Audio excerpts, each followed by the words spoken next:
Chapter 1, with 1 minute left before the university application deadline, Willow Templeton changed her first choice from Bridgewater University to Northwood University. After shutting down her computer, she felt as if a great weight had been lifted from her shoulders. As she leaned back in her chair, her gaze inadvertently fell upon a framed photo of 3 people on her desk. In the picture, the 3 of them stood at the entrance of Bridgewater University. Willow was playfully sticking out her tongue, flanked by Alastair Preston on her left and Samuel Knightley on her right.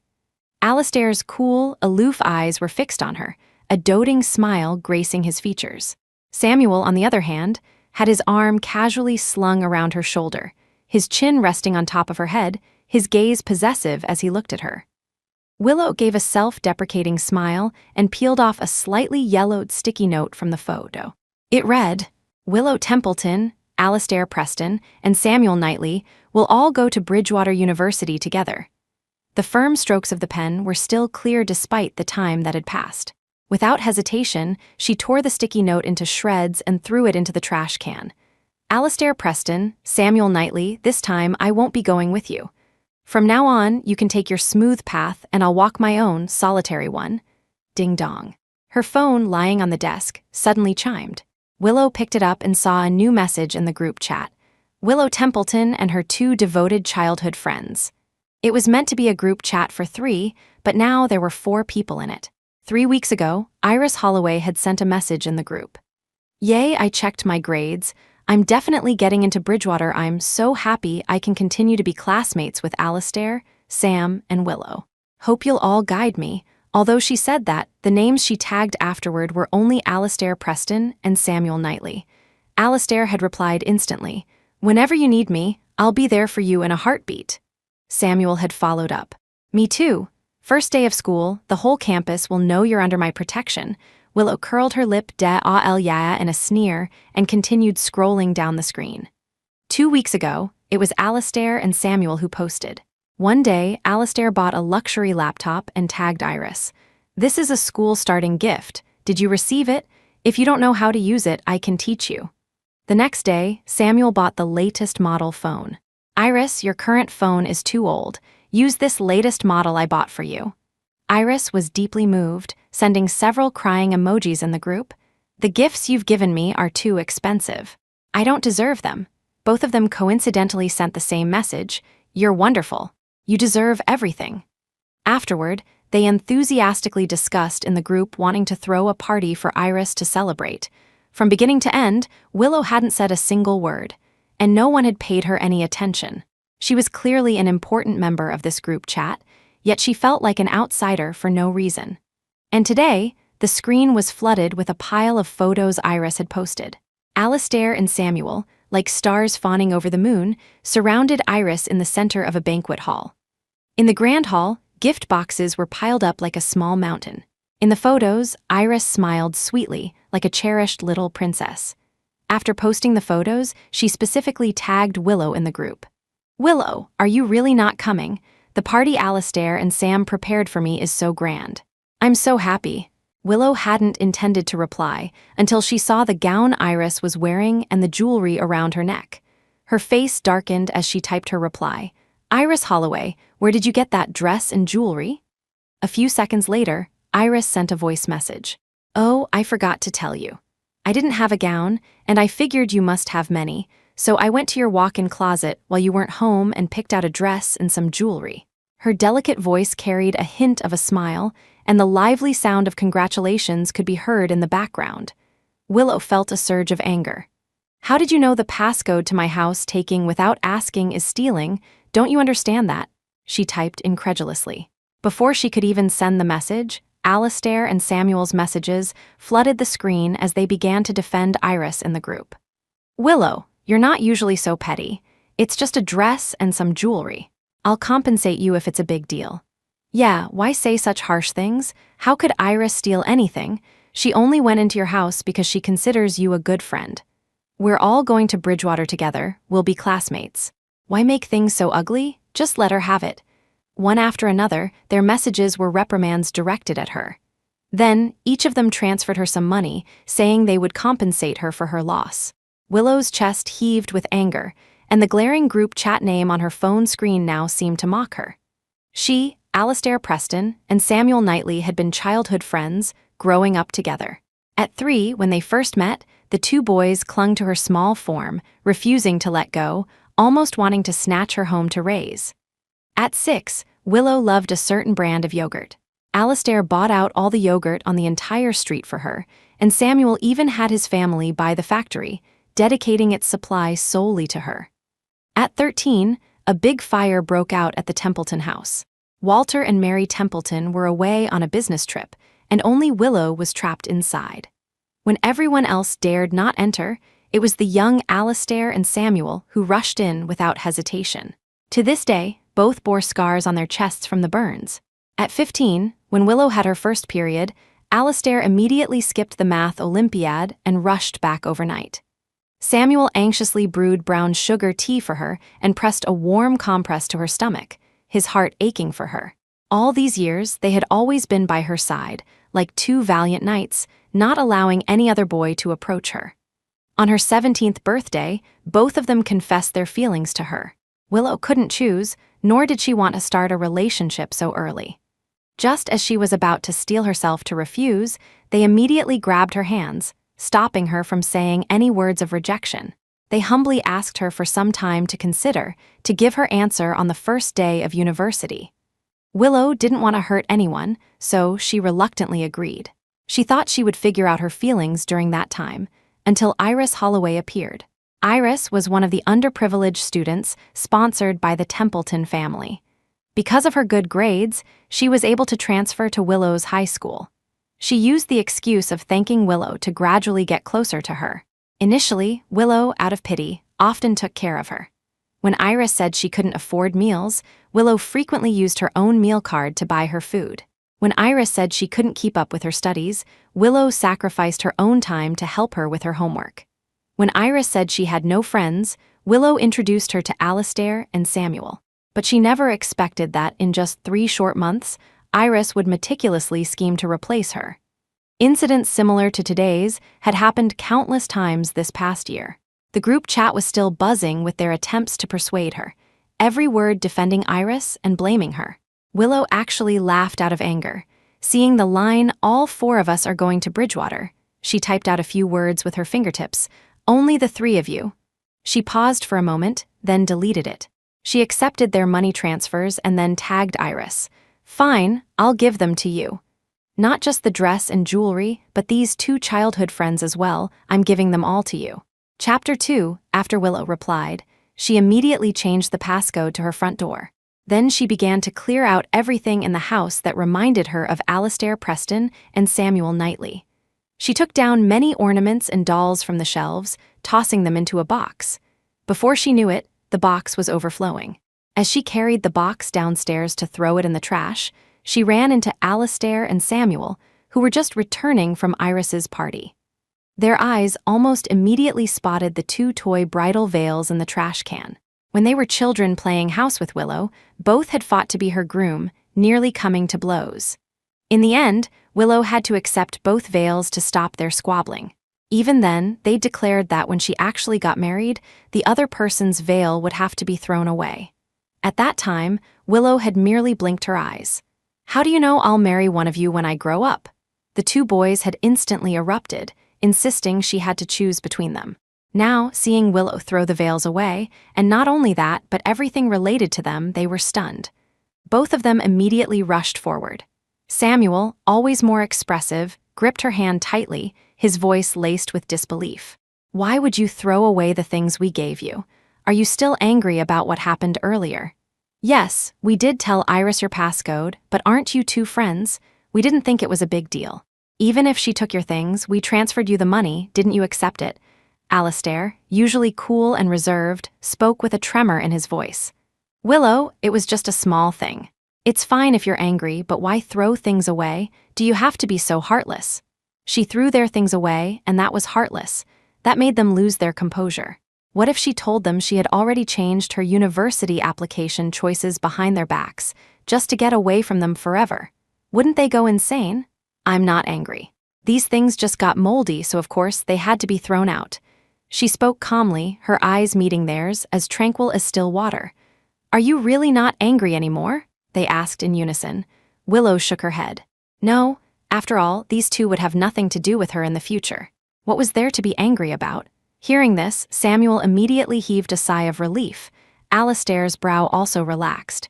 "If they were moldy, it's good you threw them out. We'll buy you new ones in the future." She didn't speak, just hummed an acknowledgement and turned to leave, her demeanor indifferent. Watching her retreating figure, Samuel still sensed something was off. He knew Willow wasn't being entirely truthful. He ran a hand through his hair in frustration, exchanged a look with Alistair, and then jerked his chin impatiently. "Should we go and try to soothe her?" Alistair's eyes were downcast, his expression unreadable. "You go," he said coolly. Samuel took a step, then paused, as if a thought had struck him. "Forget it. She has to make her choice on the first day of school anyway. If she's still angry then, we can explain about Iris." Alistair nodded. The two of them went their separate ways home. For several days, neither Alistair nor Samuel came to see Willow. Through Iris's non-stop social media posts, Willow knew they had been accompanying Iris, helping her complete her post-graduation wishlist. Amusement parks she'd never been to, a planetarium she was curious about, the Great Wall she'd only seen in books. They took Iris to experience them all, one by one. Willow looked through them, even finding it in herself to give a like to some posts. Until one day, she received her acceptance letter from Northwood University. Just as she put the letter away, Alistair and Samuel knocked on her door together. "Willow, our acceptance letters have arrived. Has yours? Let's go get them together." Willow's expression was faint. The usual warmth in her eyes was replaced by a cold indifference. "No need, mine has already been delivered." She was about to close the door. Alistair quickly put his hand out to stop it. "Wait, I've booked a private room. Let's have a meal together to celebrate." Samuel also stepped forward to block the door, chiming in, "After eating, we can go buy school supplies together." Willow didn't want to go, but the two of them refused to leave and wouldn't let her close the door. Helpless, she could only nod in agreement. She followed them into a hot pot restaurant. The spicy aroma assailed her nostrils, and Willow subconsciously rubbed her nose, her eyes turning a little red. At the reserved table, Iris was already adding ingredients to the pot. "You're finally here, the pot's boiling. I've been waiting for you for ages." Seeing Iris, Willow frowned instinctively. Samuel quickly explained, "Willow, Iris said she needed to buy supplies too, so we invited her along." Alistair, however, studied her expression carefully before adding, "We'll all be classmates in the future, so we just thought we'd take care of her a bit more." Willow no longer wanted to hear any more explanations. She just wanted to finish the meal quickly, buy her things, and go home. But sitting at the table, she couldn't eat a single bite. The spicy red broth was alarmingly full of chilies. Iris ate with relish, but Willow had suffered from stomach problems since childhood and couldn't handle spicy food. After a few reluctant bites, a burning pain seared her stomach. She called a waiter over, intending to order a few non-spicy dishes. But just as she got the menu, Iris snatched it away and added several even spicier dishes. Alistair and Samuel watched with smiles, completely forgetting that Willow couldn't eat spicy food. Now Willow could see that Iris was doing this entirely on purpose. She didn't fight back as she might have in the past, which would only lead to her two childhood friends defending Iris and criticizing her. She was tired of this game, so she silently drank plain water, not saying a word. Chapter 3. While shopping for essential school supplies at the mall, Willow browsed the winter clothing section, picking out several thick garments. Alistair noticed and reminded her, "Bridgewater University is right here in the city. It's like spring all year round. You won't need these thick clothes, there's no need to buy them." Bridgewater? She wasn't going to Bridgewater. She didn't explain, just offered a perfunctory excuse. "I know. These clothes look quite nice, though. I can wear them when I travel." Alistair frowned slightly, his lips moved as if to say something, but in the end, he remained silent. On the way back, Iris hesitated for a long time before tugging on Samuel's and Alistair's sleeves. "Sam, Alistair, can I not go back?" She bit her lip, her slightly downcast eyes glistening with moisture. "The neighborhood where I live, the poor district, has had bad security lately. I'm scared every time I go back, always on edge." As she spoke, she looked up at Samuel and Alistair with pleading eyes. Of course, you can come stay at my place. My house has plenty of rooms. Pick whichever you like, Samuel, momentarily softened, generously assured her. Alistair also gave a soft, You can stay at my place for a while too. It's very safe. Iris couldn't stop smiling, thanking them profusely, and subtly glancing at Willow. Thank you, you're both so good to me. I've never lived in such a nice house before. Willow leaned against the car window, turning a deaf ear, her gaze drifting aimlessly into the distance. It didn't matter to her where Iris stayed. It had nothing to do with her. The next morning, Willow received a call from Walter and Mary Templeton. Willow, are you really sure you don't want to go to Bridgewater? Although Northwood is better, didn't you, Alistair, and Sam agree to go to the same school? Those two boys have been inseparably glued to you since they were little.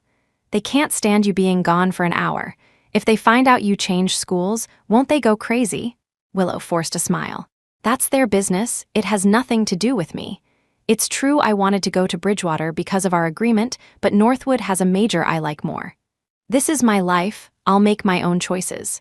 Hearing this, Walter and Mary didn't try to persuade her further, just fussed caringly for a few moments. In that case, take good care of yourself at home alone during this time. We'll be back to stay with you after we finish this business trip and get through this busy period.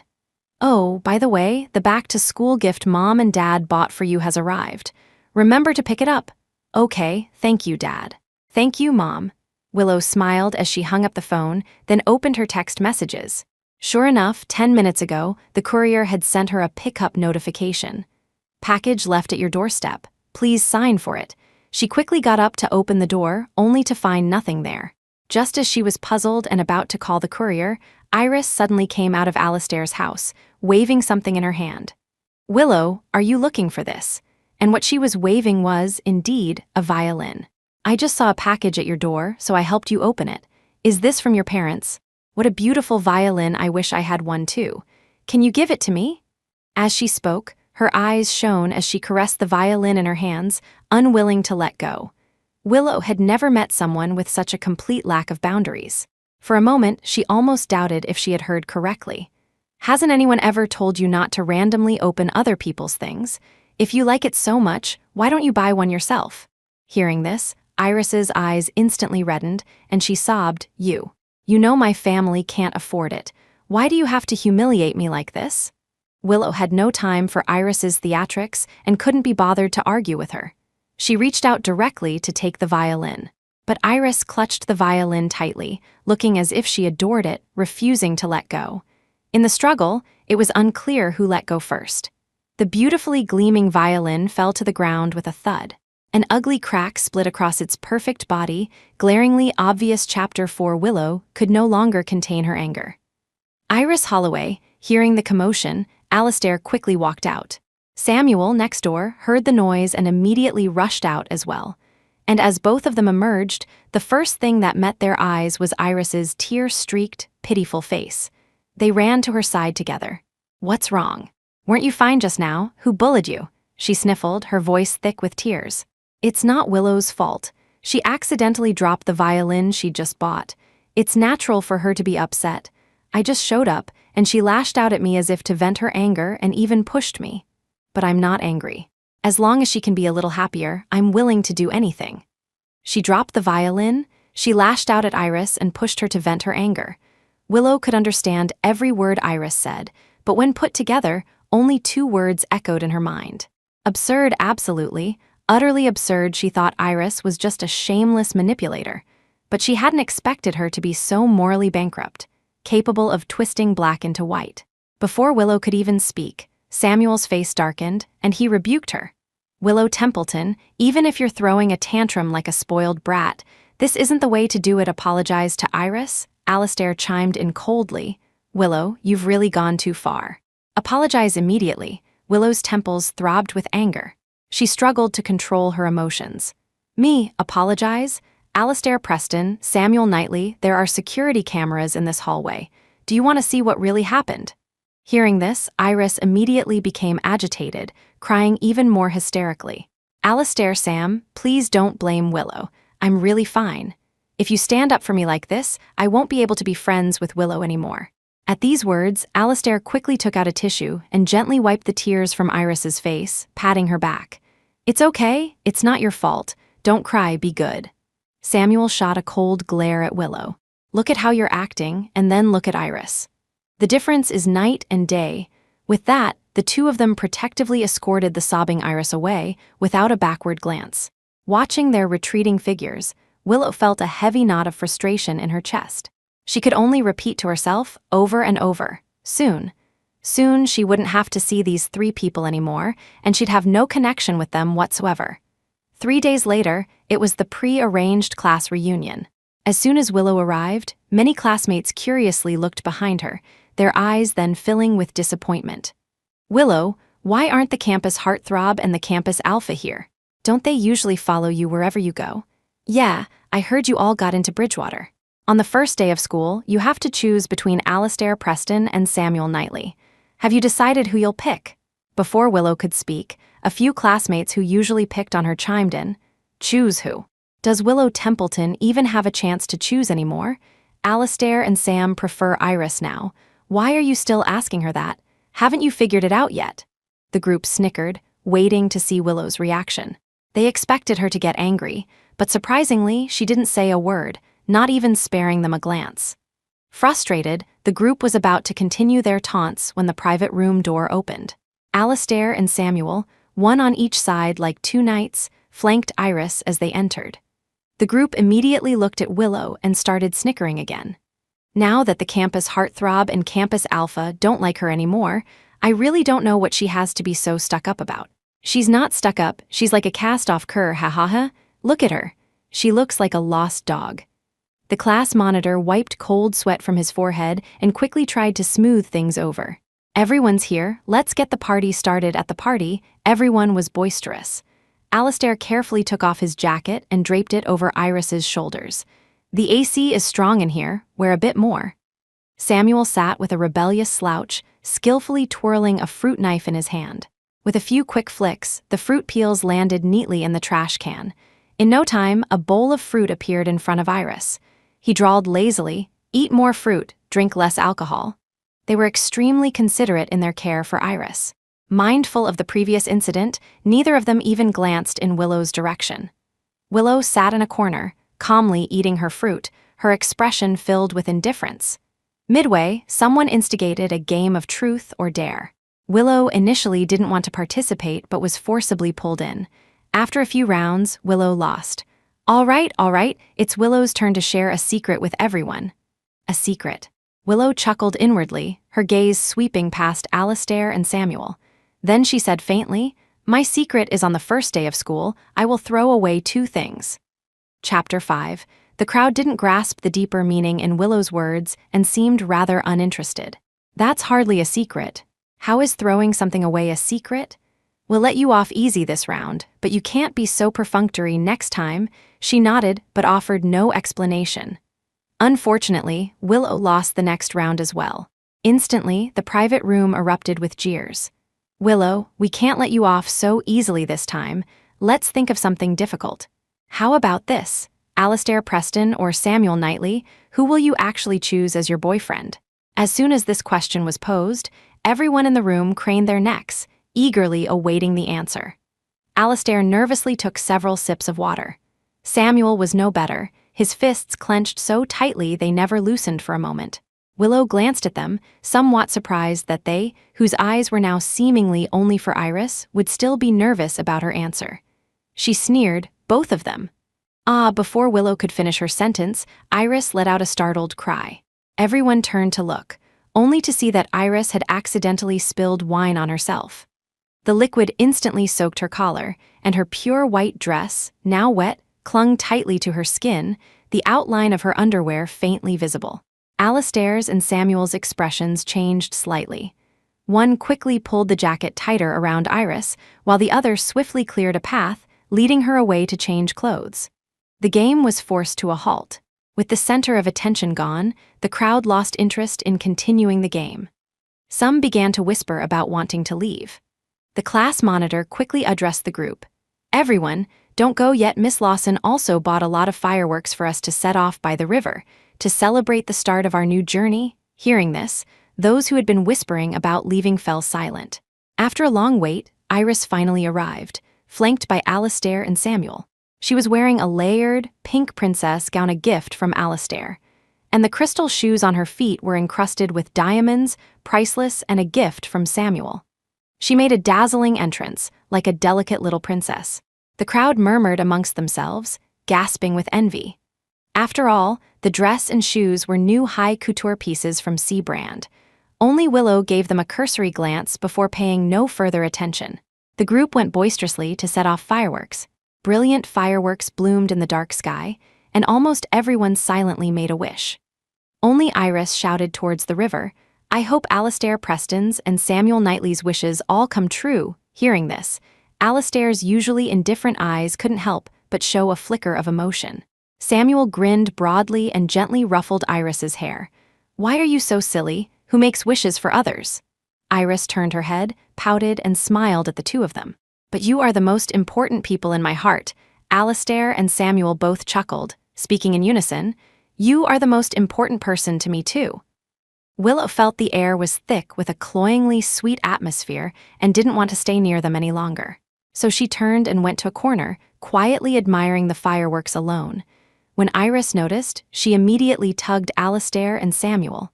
"Willow seems unhappy. She hasn't even set off any fireworks. Let's go cheer her up. I'm not angry about last time anymore, so you two shouldn't be either."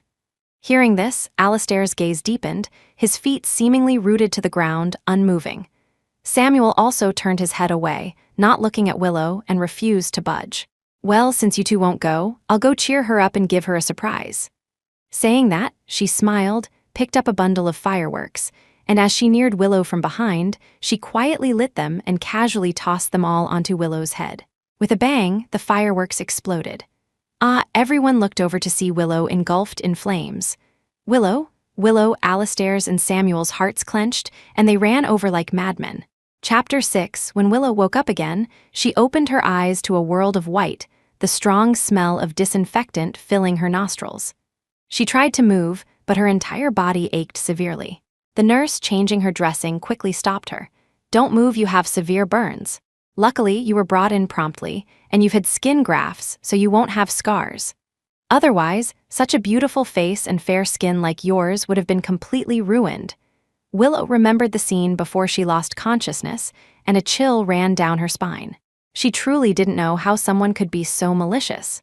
She wanted to speak, but the pain racking her body left her with no strength. Just then, the nurse added, "By the way, it was two very handsome young men who brought you to the hospital. You were unconscious when they arrived, so you didn't see how frantic they were. They've been watching over you for as many days as you've been unconscious. They were just persuaded to go rest. Should we wake them? They'd be overjoyed to know you're awake." Willow quickly stopped her. No, she didn't want to see Alastair Preston or Samuel Knightley. The nurse nodded and pushed the dressing cart away. But it wasn't long before Alastair and Samuel, having heard the news, rushed over. They were usually quite particular about cleanliness, but now their eyes were bloodshot, their shirts hadn't been changed in days, and their faces were etched with pain. The moment they saw her, their eyes trembled. "Willow, are you okay? We're so sorry we didn't protect you." Before Willow could speak, Alastair spoke again, handing her a thick stack of handwritten apology letters. "Willow, I know you're in a lot of pain. Iris was indeed wrong this time, but she didn't do it intentionally. She's felt guilty for as long as you've been unconscious, constantly thinking about how to apologize to you. Please forgive her." Hearing these words, Willow's palms felt cold. "I'm the one who's injured. She feels guilty, so am I supposed to be responsible for that too?" "Willow, that's not what I mean. Iris just wants to apologize to you." "Wants to apologize? Fine, let her come here and suffer the same injuries as me." With that, she closed her eyes, not wanting to look at their faces anymore. Samuel frowned, his voice as gentle as possible. "Willow, don't be so aggressive. Iris really feels terrible."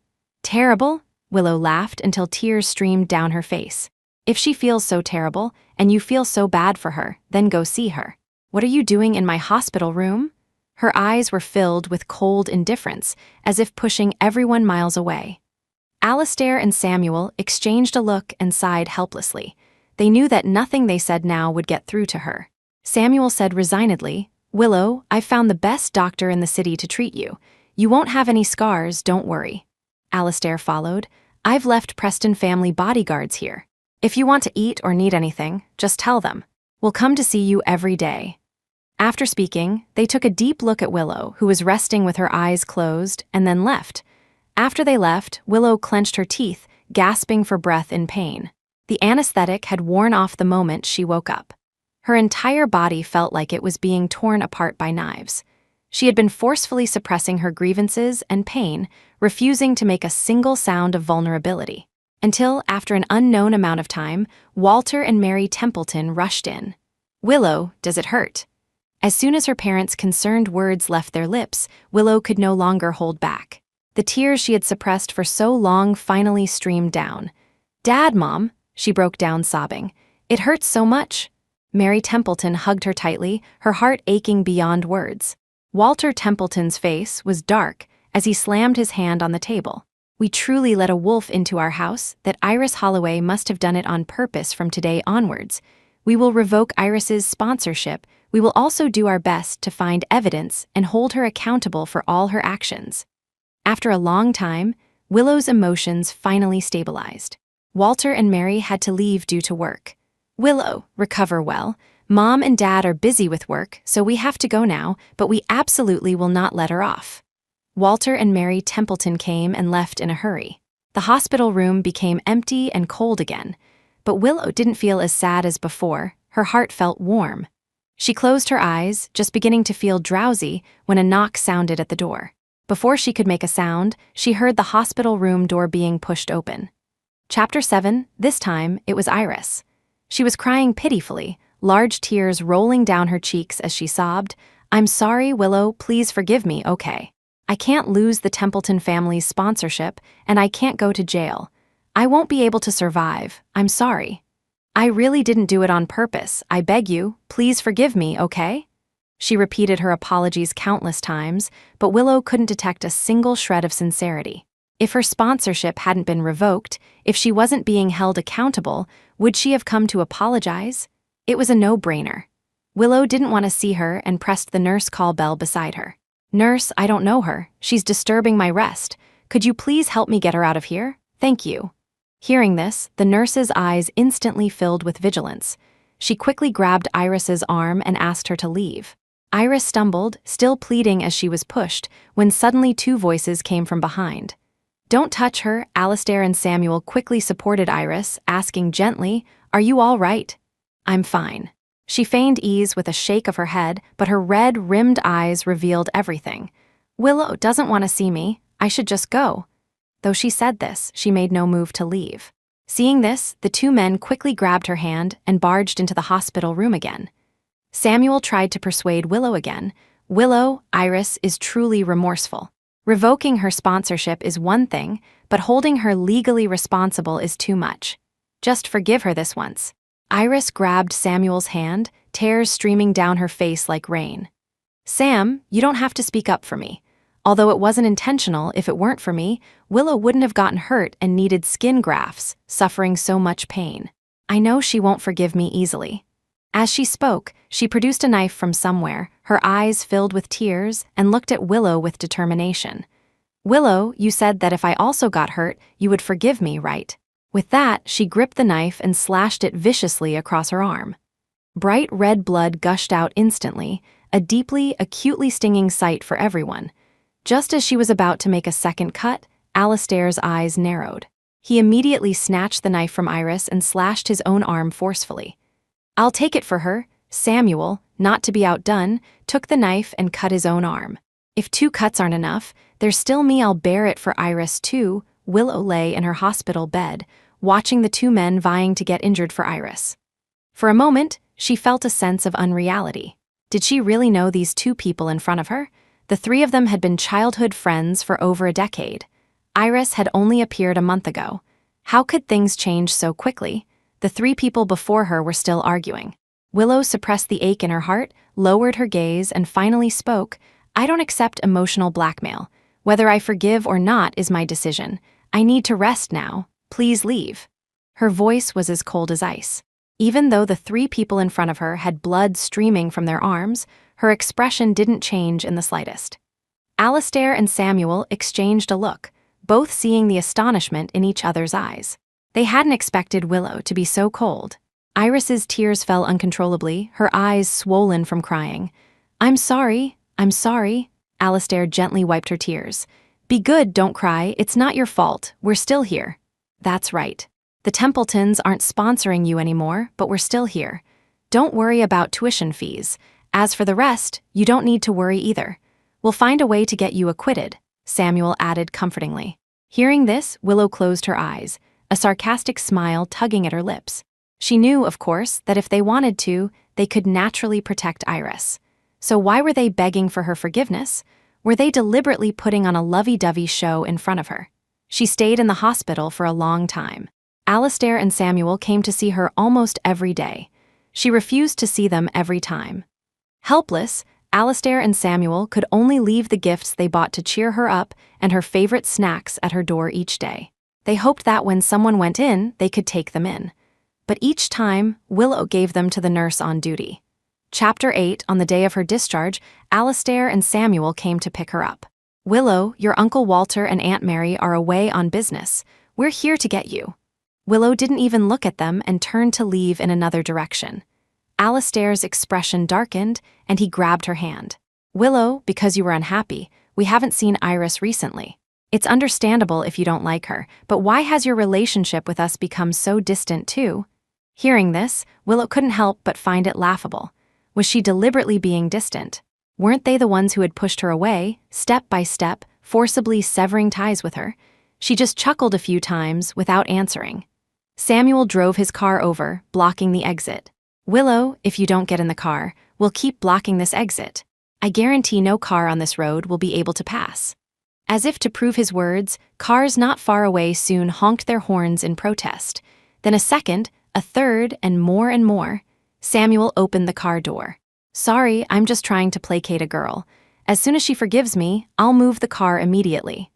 Willow didn't want to disrupt traffic, so she had no choice but to get in the car. And as soon as she got in, the two of them started fawning over her excessively. Willow, look, this is your favorite cake from that bakery. Haven't you always wanted to eat it? I waited in line for so long. Samuel, like a puppy seeking praise, held up a strawberry cake, his eyes sparkling. No, thank you. I don't like it anymore. It's too rich, she refused coldly. Alastair then pushed an exquisitely packaged box of ointment in front of Willow. It's okay, if you don't like it, you don't like it. This is an ointment I bought from a renowned medical professor abroad. It will help your wound recover. She pushed the ointment back. No need, the hospital prescribed medication, I don't need this. No matter how attentive the two of them were, Willow refused everything. Suddenly, she felt something tucked into the crevice of the seat. She pulled it out. It was a small note with delicate handwriting, Princess Iris's co-pilot. Willow couldn't help but let out a sneer. Samuel quickly snatched the note and tore it to shreds. Willow, don't misunderstand, this was from last time when I lost a game. His hurried actions seemed to betray a fear that she would misunderstand. Willow, however, chuckled lightly, completely unconcerned. It has nothing to do with me. She closed her eyes, uninterested, ignoring their reactions. Samuel's face changed instantly. How can it have nothing to do with you? Have you forgotten what you promised us? You said you'd make a choice on the first day of school. Alastair's cool eyes flickered, and he couldn't help but ask, Have you? Have you made your choice? Willow glanced at them. Perhaps it would be more appropriate for you to ask Iris that question. Why ask Iris? We don't feel that way about her. Willow, are you misunderstanding something? Their expressions changed abruptly, and they both rushed to explain, but Willow didn't want to hear any more. She closed her eyes, resting her head against the car window, turning a deaf ear. Alastair and Samuel didn't dare to speak further and disturb her. They just exchanged a look, feeling that Willow seemed to have changed a lot.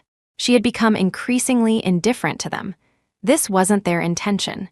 They wanted to explain, but for a moment, they didn't know where to start. So, they could only console themselves that things would be fine on the first day of school. As soon as Willow got home, she received a call from Miss Lawson. Willow, you did very well this time. You're the city's top scholar. The school would like to invite you back to give a speech to the younger students and share your study experiences. Willow hesitated for a moment. If she gave the speech, then the fact that she had changed her university choice would be revealed. but she only hesitated for a few seconds before agreeing. They would find out about her changed application sooner or later. She had only kept it hidden to avoid trouble, but it was a done deal now. Their freaking out wouldn't change anything. She couldn't be timid and afraid just because she feared their discovery. More importantly, she wanted to share some study experiences with the younger students. With this in mind, she spent 3 days fully preparing for the speech. However, just as she was about to go on stage, Alastair and Samuel blocked her path. Samuel spoke somewhat awkwardly. "Willow, you don't need to go on stage this time. How about we go out for a bite to eat instead? Or if there's anywhere you want to go, we can take you." Willow looked at him, noticing his slightly nervous expression and the way his eyes darted to the corner several times. She asked, "What do you mean?" Alastair remained silent for a few seconds before taking over. "Iris really wants to practice her public speaking skills, so I had my father intervene and give this speaking opportunity to her." Patrick Preston had invested in several buildings for the school. Changing a speaker was a trivial matter, just a word from him. At that moment, Iris's clear voice came from the stage. Willow followed the sound and looked up, seeing Iris indeed on the stage. Looking at the stunned Willow, Alastair and Samuel couldn't help but feel anxious. They waited for her to get angry, to lash out. However, after a long wait, she remained cold-faced, showing no reaction of anger. All the various countermeasures they had prepared were now useless. Willow just smiled faintly, said nothing, and turned to leave. "What a pity, Alastair Preston, Samuel Knightley. You missed your last chance to learn the truth." Chapter 9. On the first day of school, Walter and Mary Templeton made a special trip back. "Willow, is all your luggage packed? Northwood University is so far from Kingsford. Over 3,000 kilometers, you absolutely must bring everything you need," Mary Templeton fretted, repeatedly checking the number of bags.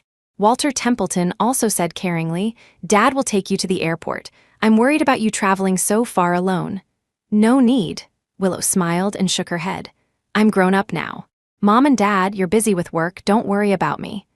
Even though she said this, Mary Templeton was still a little uneasy. She wiped her eyes, her voice tinged with tears. "How can we be at ease with you going so far away by yourself?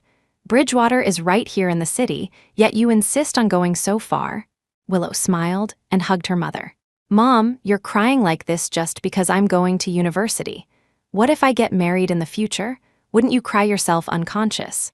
Mary Templeton then remembered something and quickly took a piece of paper from her bag. It had a phone number written on it. "Willow, actually, the family arranged a betrothal for you when you were little. But Alastair and Samuel have been stuck to you since childhood, and we always thought you'd marry one of them, so we never mentioned it. Looking at it now, they're not suitable for you. That young man is also studying at Northwood, the same university as you. Although childhood betrothals aren't really a thing anymore, if you two get along, then great. If not, and you need help with anything, at least you'll have someone to look out for you." Saying this, Mary Templeton placed the piece of paper in Willow's palm.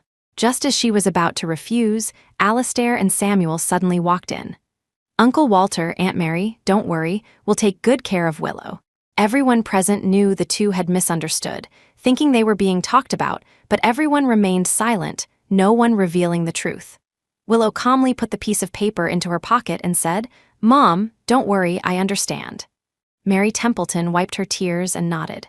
Walter Templeton couldn't help but get teary-eyed as well. Alastair and Samuel exchanged a look, not understanding why they were crying so much. "Uncle, Auntie, Bridgewater is right here in the city. Even though Willow will be in a dorm, she can still come home on weekends. If she gets homesick, we can bring her back every day." Walter and Mary Templeton sighed but said nothing. Alastair and Samuel didn't notice anything amiss and quickly went to Willow's room to diligently help her carry her suitcases. But upon entering, both were shocked. Alastair said with some surprise, "Isn't it just in the city? You can come home anytime. Why bring so many clothes?" "I'm a girl, it's normal to have a lot of clothes," Willow replied perfunctorily. Samuel chimed in, Right, buy as many as you want. After we're done with the registration, I'll take you to buy some more." Alastair didn't speak again.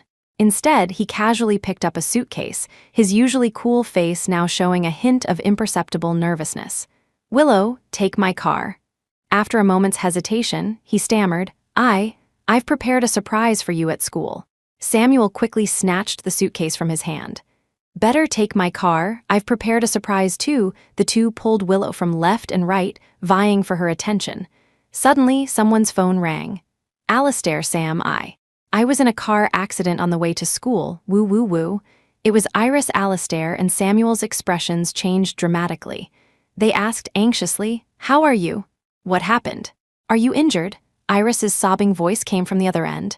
I'm fine, just scared." Alistair made a quick decision. "Don't move, wait there for me, I'll come find you right away." Samuel also comforted her. "Don't be afraid, I'm here. I'll come find you." After hanging up, they remembered Willow standing beside them. Before they could speak, she interrupted their unspoken words.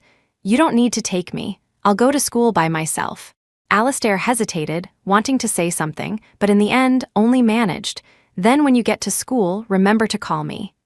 Samuel also stammered. "Willow, you said you'd choose one of us on the first day of school. Don't forget." Willow looked at them coldly, neither nodding nor answering. Both felt something was off, but Samuel's phone rang again. On the other end, Iris was crying pitifully, saying she was scared and her leg hurt. The two had no choice but to leave. Before going, they didn't forget to move Willow's luggage into the Templeton family driver's car. Alistair and Samuel kept looking back, repeatedly reminding her to contact them. However, Willow remained silent. Finally, the two got into their respective cars, and she got into hers. As soon as she sat down, Willow's phone vibrated slightly. She opened it to find a message from Iris. "Willow Templeton, do you see now? With just one call from me, they'll still abandon you, even if you become their girlfriend. If you continue to sponsor me, I'll consider letting you have one of them." Reading this, Willow sneered. Her fingers typed a few words. "No need. I don't want either of them, they're all yours." After sending it, she decisively blocked Iris, then Alistair, then Samuel. Finally, she snapped her SIM card in half, threw it away, and took out a new one from her bag. The first number she entered was the one her mother had just given her for her childhood betrothal. The driver stepped on the gas, and the car headed towards the airport, in the opposite direction from the other two. She smiled faintly at the passing scenery. This time, she would truly begin a new life. Chapter 10, the moment the plane took off, Willow thought to herself, "The past is over. I'm going to start a brand new life." And in this part of her life, Alistair Preston and Samuel Knightley would have no part. As her plane ascended, Alistair and Samuel, bouquets in hand, stood at the gates of Bridgewater University, their faces growing darker by the minute.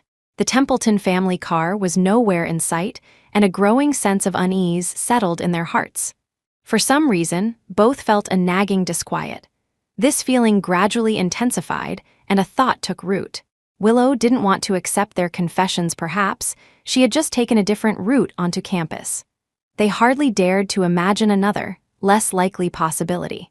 The countless flowers arranged behind them attracted the gazes of many students.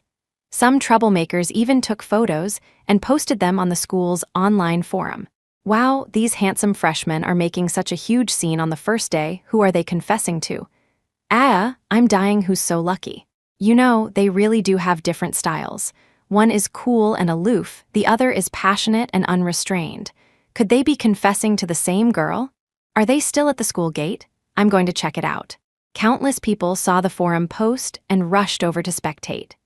The crowd around them grew larger, and onlookers whispered amongst themselves, all seemingly curious to know who could be so fortunate as to receive confessions from two such exceptionally handsome guys. Alistair had tried calling Willow's phone countless times, but she never answered. Samuel's face was as black as the bottom of a pot. "She blocked me, I can't reach her at all." He gripped his phone so tightly, it seemed he might crush it. It was evident from Alistair's chilling gaze that he shared the same frustration. Same here. They had never encountered anything like this before. Willow would never just cut off contact with them like this. Something must have happened to her. The flowers, diamond rings, and various other gifts they had prepared in advance were carelessly tossed aside. Alistair sprinted home recklessly, while Samuel frantically searched for Willow on campus. The Templeton family's door was knocked on again. This time, it took a long while before someone opened it. It wasn't Willow, it was the family maid. "Young Master Preston, may I help you?" Seeing the maid, Alistair frowned, momentarily speechless. After a brief silence, he finally asked, "Is Willow still at home?" As he spoke, his eyes darted inside. There were no signs of Willow's luggage or her presence in the house. The maid was bewildered. "Young Master Preston, Miss Willow left with you this morning. Why would she still be at home now?" Alastair hummed softly, then continued, "Are Uncle and Aunt Templeton still at home? I have some questions for them." "Oh, Mr. and Mrs. Templeton left for a business trip after you all went out. They're not at home. You could try calling them." The maid answered honestly and then slowly closed the door. Alastair's eyes were dark, his fingers clenched into fists. If only their phones were reachable, he muttered to himself, an inexplicable sense of desolation washing over him. Could it be that Willow truly didn't want to accept their confessions and was deliberately avoiding them? They had dealt with the Ira situation and rushed to the school as fast as they could to prepare the surprise. Why were they still a step too late? Just a little more time, and they could have explained everything. Alastair returned to the school, dejected. Chapter 11. Meanwhile, Samuel Knightley wasn't faring any better. He asked everyone he passed if they knew Willow Templeton, but all the students shook their heads. A kind-hearted student offered a suggestion. "Dude, searching like this isn't going to work. If you're looking for someone, go ask at the Student Affairs office or check with the Academic Affairs office. Have them look her up in the system. Wouldn't that be much faster?" Samuel, muddled with anxiety, thanked him profusely. He was being so stupid, using such a clumsy method to find someone. Following the advice, Samuel hurried to the Academic Affairs office and found the teacher in charge of student records. "Miss Lawson, my girlfriend is also a new student here, but I've lost contact with her. I was hoping you could help me check if she's registered." The teacher, Miss Laura Lawson, hesitated for a long time. Only when Samuel offered to donate a library building did she agree with a beaming smile. She searched the system several times but couldn't find anyone named Willow Templeton, not even anyone with a similar name. At this point, Miss Lawson herself became uncertain. "Young man, are you sure your girlfriend's name is Willow Templeton? Are you sure it's spelled correctly?" She pointed to the name on the screen, confirming it repeatedly. Samuel nodded quickly. "Yes, that's right. How could I misremember her name?" Now it was Miss Lawson's turn to feel uneasy. She subconsciously checked the list of newly admitted students. She searched several times, with Samuel looking over her shoulder countless times before concluding. "Young man, the Willow Templeton you're talking about isn't a student at our university. We don't have anyone by that name among this year's admitted students, nor in previous years. The system records don't make mistakes. Did your girlfriend lie to you? If she really did, you should report it to the police immediately, miss," Lawson said with concern. Hearing these words, Samuel felt as if he had been struck by lightning. Thunder rumbled in his mind. What? What had he just heard? Bridgewater hadn't admitted Willow Templeton? Then, where did she go? With her grades, any university would be fighting to have her. It was absolutely impossible for her to have failed to get in anywhere. What on earth had happened? In an instant, Samuel felt his brain had rusted, unable to think. Just then, Alastair, having received a message, also arrived. His aura was chillingly cold. Few dared to approach him. They all wished they were miles away from him. "What's the situation?" he asked coldly, clearly in a foul mood, pent-up anger simmering within him. Samuel shook his head and relayed everything he had just learned. Alastair's eyes darkened, narrowing slightly. "Where on earth did she go? Does she want to leave us?" This thought involuntarily rose in both their minds. Samuel found it so hard to accept that his eyes reddened slightly. He swayed a little on his tall frame, momentarily unsteady. Alastair was in no better state. On his way to the university, he had considered every possibility. He had even thought that Willow was just jealous and sulking, but he had never imagined she would leave them. For a moment, both of them found this hard to accept. For a fleeting second, they both wondered if they had pushed her too hard, causing her to act this way. But the next moment, a male student's voice interrupted their thoughts. Chapter 12. "Hey, handsome guys, there's a girl at the school gate who picked up your gifts and flowers. She says she knows you. You should go check it out quickly, it's starting to rain outside. It wouldn't be good if she got sick." Hearing this, Alastair and Samuel exchanged a look, surprise and excitement evident in both their eyes. Samuel, momentarily overjoyed, rushed out and sprinted towards the school gate. Alastair walked behind, but his pace quickened considerably. Could it be Willow? This impossible fantasy bloomed in both their hearts. Perhaps she was really just playing a joke on them. It didn't matter if she wasn't at the same university. As long as she was still willing to accept their confessions, this thought occurred to both of them simultaneously. As they drew closer to the school gate, Samuel's heart pounded wildly. Alastair's Adam's apple bobbed nervously several times, until the girl holding 2 bouquets of flowers at the school gate turned around. They both froze. "Why is it you? Iris, what are you doing here? Where's Willow?" Samuel and Alastair spoke one after the other. Iris was drenched by the rain, yet she tried her best to shield the flowers and gifts in her arms with her small body, preventing the rain from soaking them. "Alastair, Sam, you're finally here. I was keeping your gifts safe for you. Why isn't Willow here yet? I've been waiting for so long." Her thin frame was battered by the wind and rain, yet she exuded an air of stubbornness. Unfortunately, neither of them was in the mood to appreciate it. Samuel, disappointed, said perfunctorily, "You don't need to watch over these. You should go back first." "Willow isn't coming," Alastair said despairingly, looking at the scattered, ruined flowers. They had never expected this outcome. Their hearts, once full of anticipation, were now empty, and the feeling was naturally unbearable. They were in no mood to console Iris now. However, she hadn't given up. Holding the gifts, she smiled and tried to cheer them up. "Alastair, Sam, don't lose heart, Willow. Willow just hasn't made up her mind yet. Maybe she'll figure it out after some time. Look, the gifts you prepared are wonderful. Girls like me love them. Willow will definitely like them too."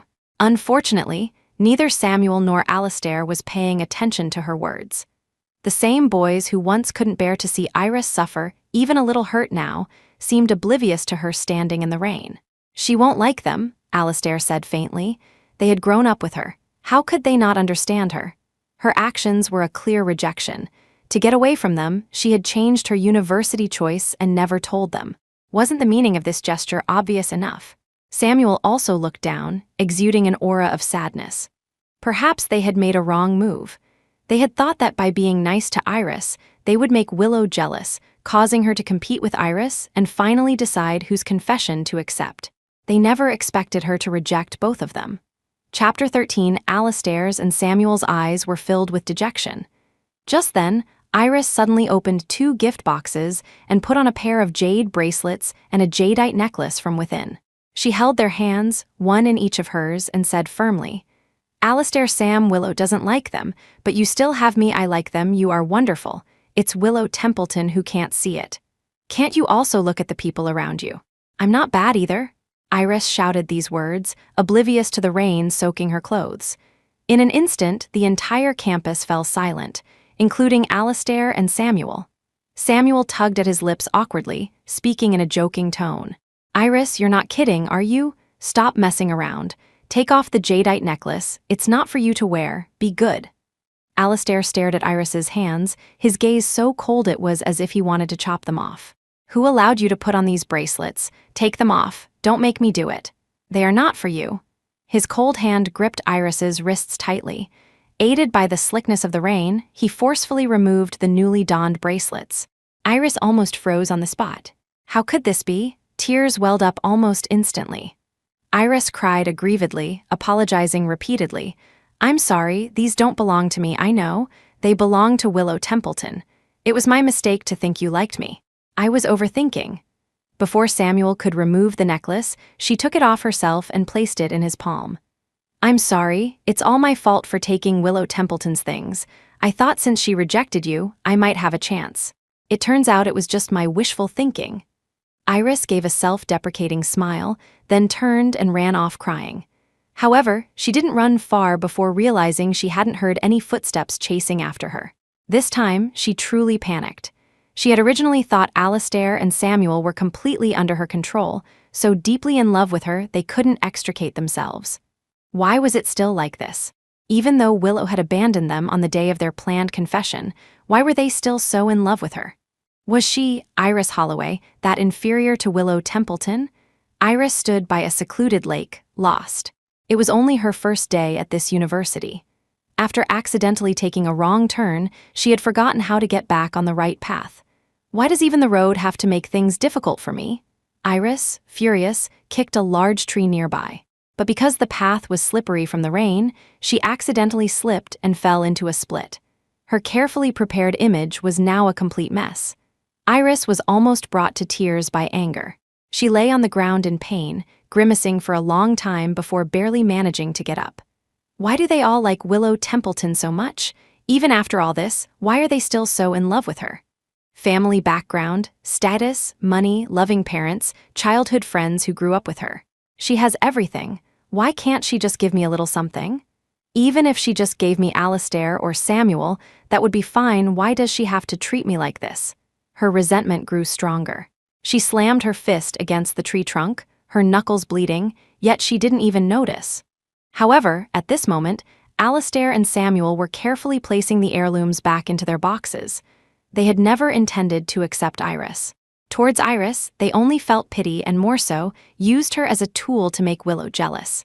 Now that Willow wasn't here, there was no need to be so nice to her. Moreover, because of her, Willow had chosen neither of them. Alistair and Samuel exchanged a look, both seeing the dissatisfaction with each other. If they hadn't made that damned agreement back then, perhaps they would have won Willow over long ago. Instead of being like this now, not even knowing where she had gone. Suddenly, Alistair said, "Miss Lawson knows." Hearing this, Samuel instinctively looked up. Miss Lawson was their high school form teacher. She would definitely know which university Willow had gone to. Chapter 14. Alistair and Samuel quickly took out their phones. "Hello, Miss Lawson. This is Alistair Preston. I wanted to ask which university Willow Templeton went to." Miss Lawson on the other end of the line was very surprised. "Huh, you three are together almost every day. Don't you know which university Willow went to?" Alistair fell silent, feeling slightly ashamed. Miss Lawson didn't overthink it and said proudly, "Willow Templeton had the best grades. She went to Northwood University. When our school received the notification, we thought it was a bit strange why she didn't stay in our city and go to Bridgewater with you two. But it was a done deal. You didn't ask us at the time, so we teachers assumed you already knew and had it figured out. Look, the class group chat posted the admission list back then. You'll know if you take a look." Hearing this, Samuel quickly opened the class group chat and searched diligently. Alistair thanked Miss Lawson and hung up. Sure enough, on the admission list, next to Willow Templeton's name, Northwood University was clearly written. In an instant, both of them were stunned. Northwood University, thousands of kilometers away from their home city, across the country. How could she choose to go there? She had clearly filled in Bridgewater according to their agreement. Why did she suddenly change it? Alistair and Samuel saw the confusion in each other's eyes. Could it be that, so long ago, she had already been planning to leave them forever? But why? Did she not feel even a little bit for them? This question, perhaps only Willow Templeton herself could answer. If it were her, she would definitely tell them that perhaps in the past, there certainly was a stirring of feelings, even something that could be called liking. It was just that this liking had been personally destroyed by the two of them. No girl could accept betrayal from those around her, not even from friends. Willow Templeton was already considered quite good-tempered. She had given them countless chances. But she never expected that her two childhood friends, who had always stood firmly by her side, would resolutely choose someone else. After so many times, she had to give up. As soon as she got off the plane, she saw a man holding a sign with her name on it. The man had deep-set, defined features, his most unique characteristic being his sky-blue eyes. He was clearly of mixed heritage, tall with long legs, and his superior V-taper physique attracted many gazes. Willow Templeton. As she approached, she heard him say her name carefully. His deep, magnetic voice let out a soft chuckle, and Willow was momentarily stunned. "I'm Felix Croft, your childhood betrothed." Felix Croft reached out to take the small suitcase from Willow's hand, introducing himself. Then, he called the Croft family driver to help move Willow's remaining luggage into the car. She just dazedly let Felix Croft lead her away. Until she felt the cool climate of Northwood City, she instinctively shivered, and her mind instantly cleared. "I didn't mistake you for someone else, did I? Are you really the childhood betrothed my mother mentioned?" The moment she posed her question, a trench coat was draped over her shoulders, an incredibly thoughtful gesture. "I believe I wouldn't make a mistake." Felix Croft, as if by magic, produced a photograph and placed it in front of Willow. She took it and saw that the person in the photo was herself. The photo was also tinged with a faint scent of cedarwood from him and his warmth. For a moment, Willow smiled somewhat embarrassedly. "Sorry, I shouldn't have doubted you." Chapter 15. It's all right. Let's go to the university. Felix Croft smiled understandingly and continued, "I'm in the financial management program at Northwood School of Business, a year ahead of you. If you need anything, you can find me." Saying this, he showed her a QR code on his phone. "Add me as a friend." Willow nodded quickly and successfully scanned the code with her phone. Felix Croft escorted her to her dormitory building and, together with the driver, moved all her luggage into her room. Before she could even refuse, he had already organized her belongings, including her bed. Only some of Willow's personal clothes were sorted by herself. He took care of almost everything else.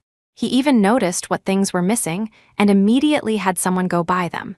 Willow was momentarily overwhelmed by his attentiveness. He was truly a bit too considerate. Watching Felix Croft's busy figure, Willow had the illusion that he was really her boyfriend. But she snapped back to reality in an instant. With the precedent set by Alistair and Samuel, she was reluctant to offer her heart again. The way things were now was fine. "Thank you so much for today, Felix. I'll treat you to a meal later." She thanked him politely. Felix Croft sensed her distance, chuckled softly, and replied, "All right." By the time Willow was sound asleep in her bed, Alistair Preston and Samuel Knightley at Bridgewater University were wide awake. With Willow not at Bridgewater, everything there seemed to have lost its appeal. Alistair, lacking interest, declined all class activities. He even used connections to get out of the upcoming military training. Standing on the balcony, he called Patrick Preston. "Hello, Dad. I want to transfer to Northwood University." The person on the other end of the line was stunned for a long moment, then a barrage of angry shouts came through. "Alistair Preston, are you insane? University isn't high school. You can't just go wherever you want. Don't be naive. I won't agree. You know, with the Preston family's status, every move you make must be extremely cautious. Don't even mention transferring schools unless you drop out and retake the college entrance exams." As soon as the words fell, the line went dead with a beep. Patrick Preston didn't care what he chose. In short, he couldn't use the Preston family's influence for it. If it were within the city or province, it might be manageable, but Northwood University was so far away, and the Preston family's influence wasn't omnipotent. Alistair already knew this would be the result. He felt no disappointment. This call wasn't to ask for an opinion, but to inform. Meanwhile, Samuel Knightley next door was facing a similar situation. Kenneth Knightley verbally thrashed him. "Samuel Knightley, do you think you're a 3-year-old child? Going here today, wanting to go there tomorrow. University is not a joke. With your lackadaisical attitude, getting into Bridgewater was already the result of me burning incense and praying to Buddha. Your mother and I will not agree. I know you want to go to Northwood for Willow, but still, no, isn't she running so far away precisely to leave you? Give up. The Knightley family will not provide you with any help. If you really want to go, then figure it out yourself. Don't come to us." Samuel's eyes were dark, but he remained silent. Which university they attended was all the same to them. Previously, they thought she liked Bridgewater, so they specifically brought her to the Bridgewater campus gate for a photo and agreed to attend university there. They never expected that she would make such a rash decision just to escape them. Chapter 16. Alistair Preston and Samuel Knightley barely slept a wink.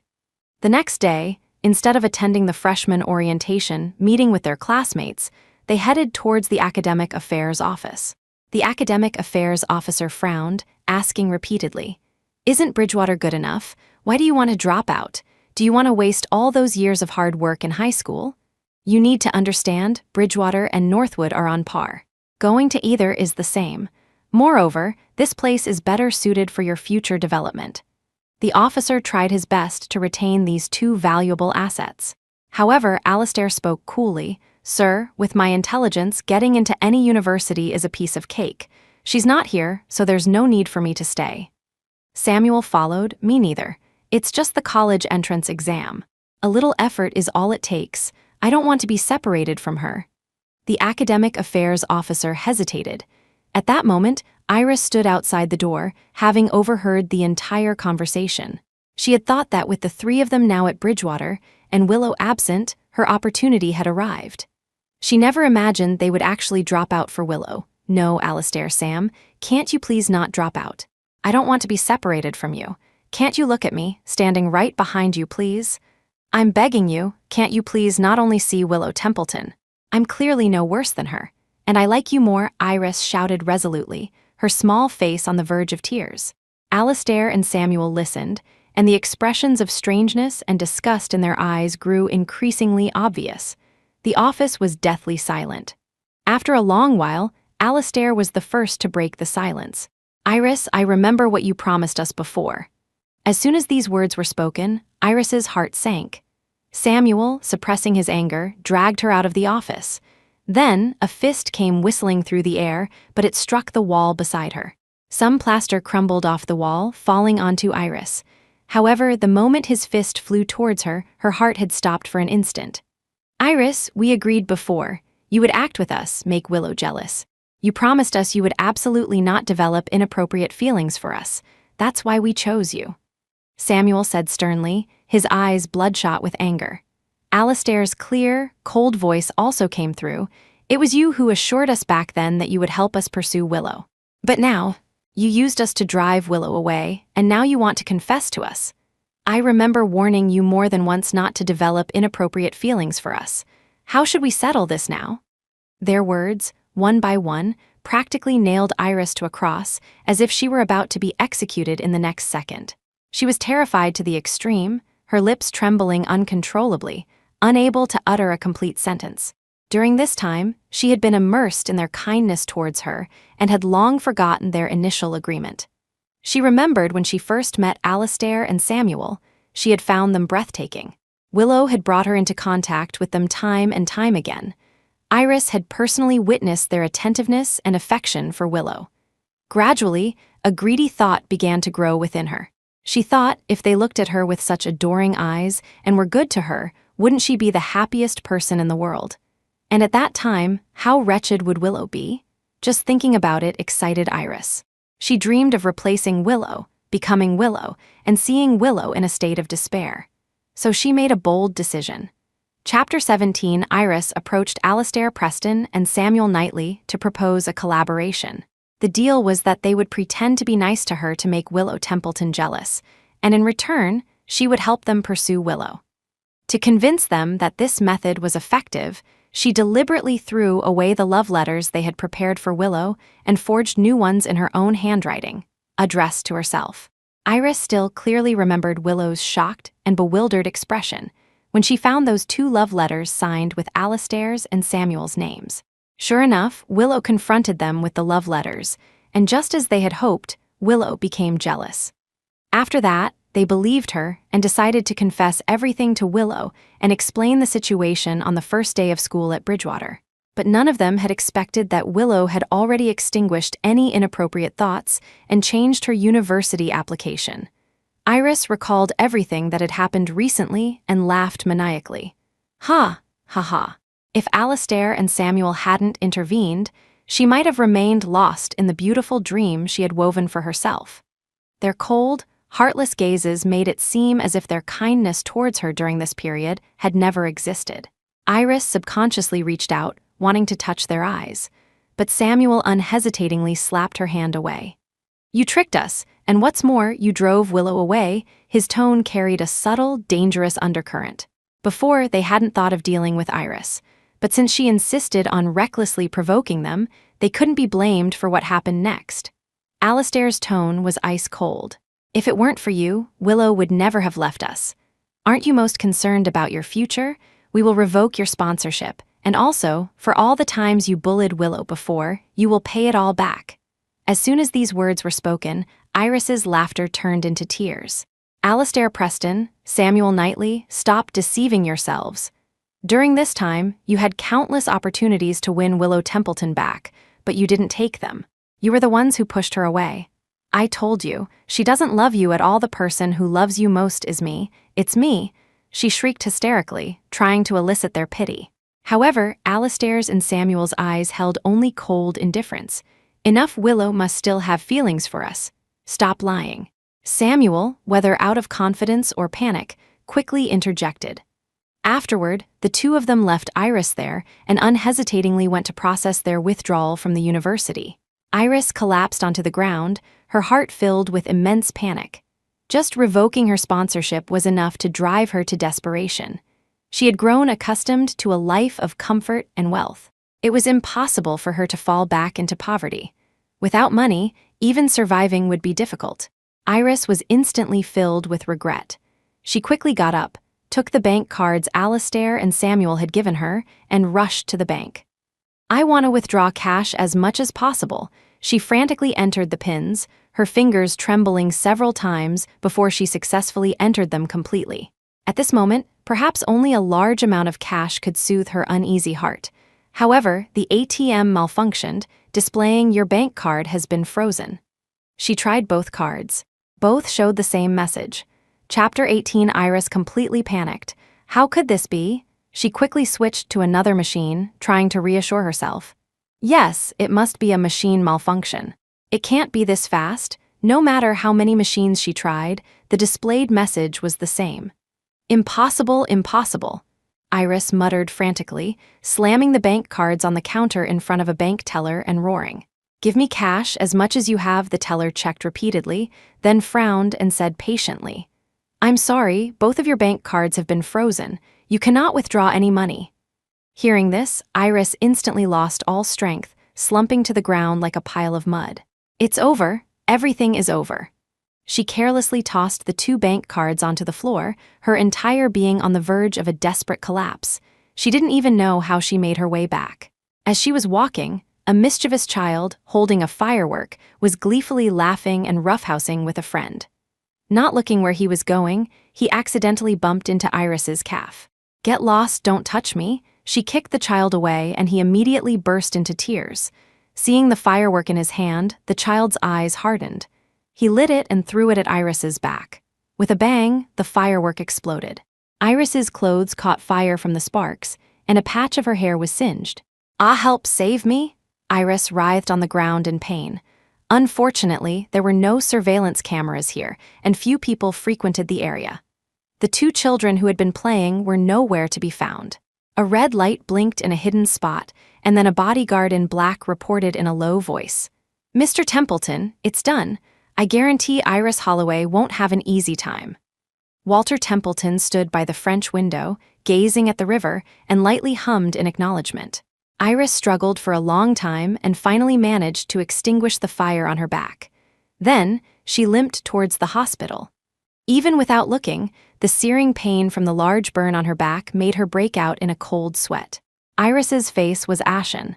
After taking just a few steps, she fainted, falling face down. Her pretty, delicate face was scraped, and her nose was slightly fractured. After being taken to the hospital by a kind passerby, Iris woke up again, her body racked with tearing pain. However, when the nurse saw she was awake, she urged her to find someone to pay the fees. "Miss Holloway, none of the contacts in your phone are reachable. The surgery and hospitalization fees need to be paid promptly. Otherwise, subsequent surgeries may not be possible, and you won't be able to continue staying in the hospital for treatment." Iris's tears fell like large beads from the pain. She called Alastair and Samuel one by one. She begged them to help her just one more time. Her family was completely unreliable. It was good enough if they didn't ask her for money. How could they possibly pay her medical expenses? However, after calling Alastair and Samuel countless times, someone finally answered. "What is it?" Alastair's cold voice came through, yet it sounded like a lifeline. "Alastair, I beg you, please save me. I was injured by a child with fireworks, and now I'm in the hospital with no money for surgery. Please, just help me one more time." I was wrong about what happened before, but I couldn't have predicted Willow's feelings, could I? You two tried it before too, wasn't it effective? "Please, I'm begging you." Iris repeated her pleas countless times, her voice hoarse. Chapter 19. Alastair, on the other end of the line, finally spoke after a long pause. "Speaking of which, I seem to have forgotten that you did so many outrageous things to Willow before. Our methods were still too lenient, which is why you're still dreaming of begging me now." Samuel, beside him, added fiercely, "For hurting Willow, you should pay back 1,000-fold. Beep, beep, beep." The call disconnected. The last shred of hope in Iris's eyes vanished. She didn't want to become hideous, so she used all her savings from the past year for the surgery.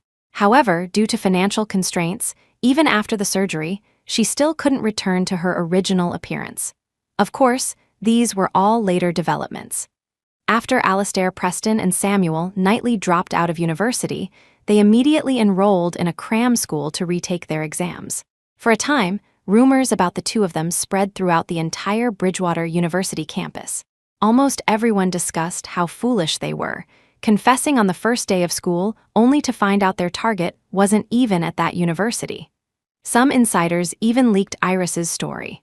Countless people talked about Iris with a certain degree of disdain, though she, lying in a hospital bed, was unaware. Alastair considered himself quite intelligent. Even without attending cram school, he believed he could get into Northwood University the following year. Retaking the year was merely a formality. Even though Samuel's grades weren't as good as Alastair's, he wasn't worried either. If he couldn't beat Alastair, he could always hire private tutors. Thus, the two of them rushed to Northwood City without delay. Northwood University. Willow Templeton's roommates here were all nice, and everything on campus was so wonderful it almost made her forget Alastair Preston and Samuel Knightley. After the military training ended, her phone buzzed. A roommate teased playfully, "Is it that handsome senior asking you out for dinner again? Honestly, when are you two getting together? Can we get a treat from you guys?" Yeah, a lot of people are shipping you two. The three of us are even betting on how long it'll take for Senior Felix to win you over. I can't lose this bet, the girls chattered noisily, one after another, making Willow blush. All right, I haven't made up my mind yet. Besides, he hasn't officially confessed. I'm just grateful for his help during this time. After fending off her roommates, Willow changed into a sky blue dress and stood downstairs by the dormitory, peering around but not seeing Felix Croft. Just as she was wondering, her military training instructor, Sergeant Miles, appeared before her, holding a bouquet of red roses. Willow Templeton, I have strong feelings for you. May I ask if I can be with you?" The dark-skinned instructor stammered out the words he had hidden in his heart for a long time, his handsome face clearly showing nervousness. Behind him, many students gathered, jeering and shouting, "Say yes, say yes." However, Willow's expression grew increasingly unsightly. She didn't know when she had given him the wrong impression. Not to mention, during this period of military training, the instructor had been particularly strict with her. If this was his idea of favoritism, then she didn't need it at all. She refused firmly. "I'm sorry, I don't like you, and I can't be with you." The instructor's face instantly turned very ugly. His lips moved a few times, wanting to say something more. Just then, Felix Croft appeared behind Willow, his warm palm resting politely on her shoulder. "Willow has already refused you. Shouldn't you be leaving?"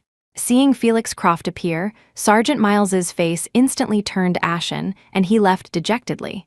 The crowd also dispersed. Seeing this, Willow was a little surprised. "They seem to be very afraid of you?" Felix Croft chuckled softly, his eyes narrowing slightly, resembling a nobleman from a bygone era. "Of course. After all, I could be considered their teacher. Naturally, they're afraid." Hearing this, Willow's confusion grew. "Teacher, aren't you just 1 year older than me?" Chapter 20. In the latter half of last year, I had already completed all my undergraduate studies and entered postgraduate studies ahead of schedule. In the first half of this year, I was exceptionally appointed as a teaching assistant to my supervising professor, and I taught some courses to students. Perhaps because of this, they are so afraid of me. Felix Croft omitted some facts, but they were insignificant. In reality, having received an elite education since childhood, he had already self-studied and completed many university courses. Now, he was merely going through some of life's necessary journeys. After all, completing all challenges too early would be far too boring. He just hadn't expected a small surprise in his life. It was only after meeting Willow Templeton that he found her somewhat interesting. Hearing him say this, Willow's jaw almost dropped. In many people's lives, his resume would be considered a string of brilliant achievements, yet he mentioned it so casually, as if it were nothing. "You're so capable, they probably just respect you." She found an excuse for what had just happened. Felix Croft smiled faintly but didn't explain. Shortly after he enrolled last year, Many admirers had confessed to him, all of whom he had ruthlessly rejected and coldly rebuffed. Many were reduced to tears, and as this rumor spread, naturally, many people became afraid of him. As he was leading Willow to a private dining restaurant, they unexpectedly encountered two people he didn't want to see. "Who is he? Who is he?" Alastair, Preston, and Samuel nightly asked simultaneously. A sense of vigilance rose in both their eyes at the same time. No one had ever made them feel so threatened, not even each other. Previously, they had always believed Willow Templeton would choose one of them. They never expected Willow to choose neither, but someone else entirely. Alastair's gaze was chillingly cold as he met Felix Croft's eyes without flinching. Samuel, like a greedy wild dog, kept his eyes fixed on Willow, not looking away for a moment. They were waiting for her answer. Willow's heart skipped a beat. She had never expected to see them in Northwood City. "What are you two doing here? Who he is seems to have nothing to do with you, right? Right now, shouldn't you be accompanying Iris Holloway?" She retorted coldly, a hint of inquiry in her eyes. Almost instinctively, she thought the two of them were about to blame her again for Iris. At that moment, Felix Croft comfortingly squeezed her hand, giving her warmth and strength. At the mention of Iris, Alastair and Samuel's expressions instantly became somewhat unnatural. Alastair coughed lightly and produced a recent photo of Iris lying in a hospital bed. "We're not with her. She has received the punishment she deserved. I can explain what happened before." Chapter 21 in the photo, Iris was bandaged in many places, and some exposed wounds were shocking to see. Willow, however, was indifferent. "So, are you planning to seek forgiveness for her? That doesn't seem necessary." She didn't feel there was anything left to explain, so she tugged at Felix Croft's hand, signaling that they could leave. Just then, Samuel Knightley tightly gripped her other hand and quickly explained, "We're not here to ask for forgiveness for Iris. What she's going through now, she deserves it. We were deceived by her before, that's why we were so cold to you and nice to her." Samuel and Alastair took turns supplementing each other's explanations of everything that had happened during this period. Because they were afraid that if they didn't explain soon, they might truly lose Willow. Two pairs of distinctly different eyes held the same sincerity. However, Willow felt not a shred of emotion, only finding it utterly ridiculous. Were they joking, or trying to deceive her? She couldn't help but sneer. "Is this your explanation? It's far too laughable. Even if everything you're saying is true, the harm I suffered was real. I don't want to forgive you, and it's impossible for me to forgive you." Willow had grown up with them. She naturally knew they were telling the truth. But precisely because of this, it made her feel that their love for her was truly disgusting. The past they shared, which she once cherished immensely, was now completely rotten. They claimed to love her, yet they had done nothing but hurt her this past year. Her heart was made of flesh and blood. She couldn't be hurt repeatedly and still love them unreservedly. Therefore, she had completely let go. But now, they were telling her that they hurt her because they loved her. How ridiculous.